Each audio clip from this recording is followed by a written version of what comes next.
Within this, between 1910 and 1927, he made certain changes in the curriculum, which became like, there were 5 departments at that point of time. One is elementary drawing department, one was fine arts department, one was teachers department, the other was commercial department. Now, there was a lot of conversation and debate around what was this finance department was.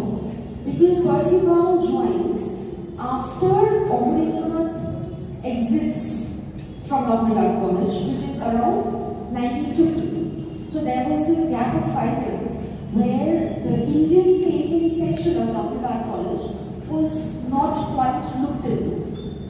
It kind of faced a certain, lack of concern and care. However, what Percy Brown did was he kept the department with Lala Ishwari Prasad, but not much thought was given into it. So during that time, after Rabindranath left Government Art College, or Calcutta School of Art as we would call it at that point, transformed its identity from being an art movement to become an artistic style. That kind of was a deterrent for a lot of students that came in at that point. So if we are looking at Gopesh Chandra Chakravarty entering the institution in 1920-21, it was a very turbulent times in terms of how the institution was functioning. It was also a time for Government Art College when the institution, not college, the school, when the institution was shifted from the education department of the Government of India to the Department of Industries. Now that is also another shift in what the priority of the government was, because the revolution has already happened and was happened, but the government was still interested in the industrial scope of the college and what it can achieve. Another interesting that happens is that Percy Brown was extensively writing on the scope of Indian art and what Indian art should achieve and how it should be read, but not giving enough pedagogical impetus to that kind of learning of Indian art. Now, like you mentioned, that from Bombay, there was a push towards, resurrecting the idea of what Indian art should be, since Solomon was, working towards it. There was a certain kind of, how do we say, professional clash, a certain clash of ego, saying that this revolution has already started in Bengal, within the Government Art School. So what Bombay is doing is sort of, trying to replicate the movement of what they were fighting for towards Orientalism and the identity of the national. So there was this constant clash. It was at that point of time that Percy Brown kind of responded with his own literature on Indian art, but not in terms of how he was implementing pedagogy through policy, not through curriculum period. So there was this confusion between what Government Art College was trying to achieve. Are they really trying to, build artists or artistic voices, or are they still trying to build,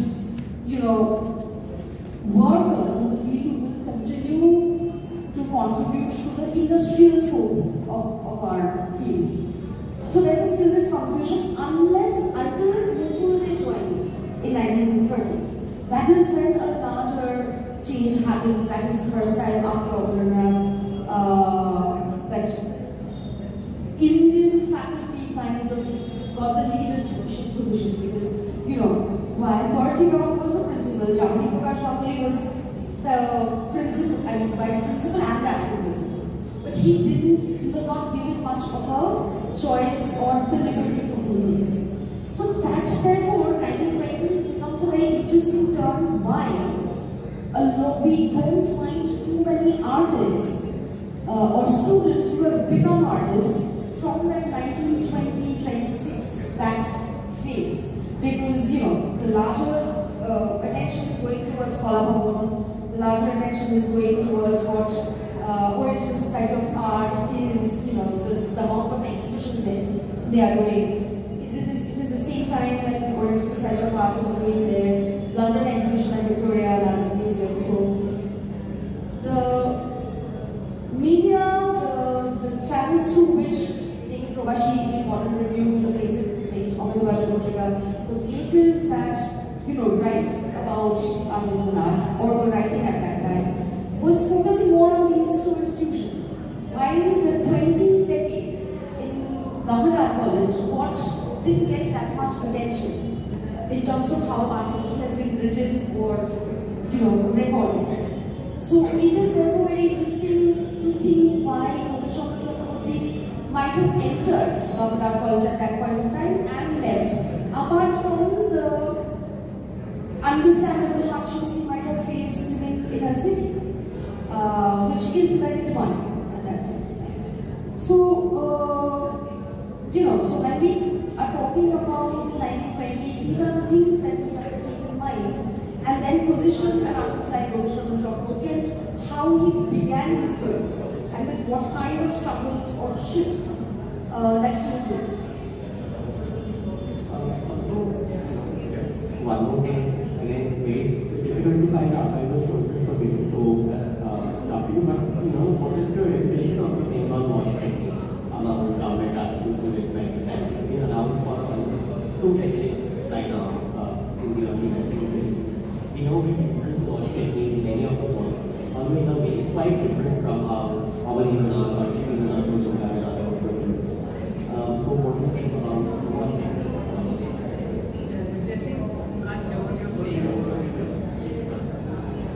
So, again, I will tie it with my response, this response to my previous reflection, that wash pen painting, when it was a movement that started, it was not really a style. When Operator was, kind of configuring the essence of wash painting, there was a multiple layer of why wash as a technique was brought in, and that was not again only for pictorial impact. That had a certain identity of Eastern mysticism, romanticism, as well as spiritualism that grew out of a conversation with people in China, Japan, India, and the broader Pan-Asian aesthetics. So wash painting in itself has that importance in understanding that when I am building a language that will counter colonialism, I have to show that our Asian unity is stronger. So wash painting has been built, that has been used in Bengal school, comes from that kind of ideological and political context rather than just style or romanticism. So when we are looking at Bengal school and we see that, Abraham and his disciples and everyone, any students, like we said, it continued for 2 more decades almost. And the Society of Oriental Arts was almost built on the basis of that. It was a counter-argument to Orientalism.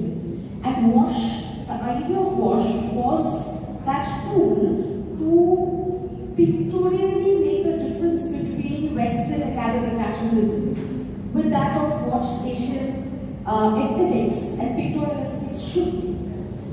And therefore, when we think that, okay, with time, Bengal school and Bengal school paintings look repetitive, which is sort of true. It is kind of, harboring on mythology and, that kind of storytelling. And we get to see that every artist who was trying to subscribe to the idea of Bengal school is trying to, use wash as a technique, but we have to be very clear in our way of looking at how we look at wash, because wash is just not a pictorial technique. But unfortunately what happened was that kind of consciousness about why wash why Rabindranath picked up Mosh was not really handed down to the later generation of artists. That is where I think that the Indian painting department and within the government kind of lost track that why that department is extremely crucial in establishing what the pan-Asian identity, national identity can be and how we can carry forward that identity. It was almost sort of, pictorially mimicked, which is where gradually the movement faded and a stagnancy in style emerged. Otherwise, if you look at the larger history of how artistic exchanges were happening in just the turn of 20th century, we see that the wash painting that was adopted by the Bengal school had gone through multiple evolutions before Bengal school's wash was established or that identity was established. So looking into wash must be a little more complicated than just doing pictorial reading of Bengal school painting. That is how I kind of looked at wash. But Rabindranath himself kind of moved away from it gradually because he realized that the Orientalism or the idea of Orientalism served only a certain purpose. It is not looking at the larger identity of independent India. It is only countering colonialism and the academic nationalism and realism that has been institutionally brought and trained for the Indian students. But it was only an argument that was time-specific.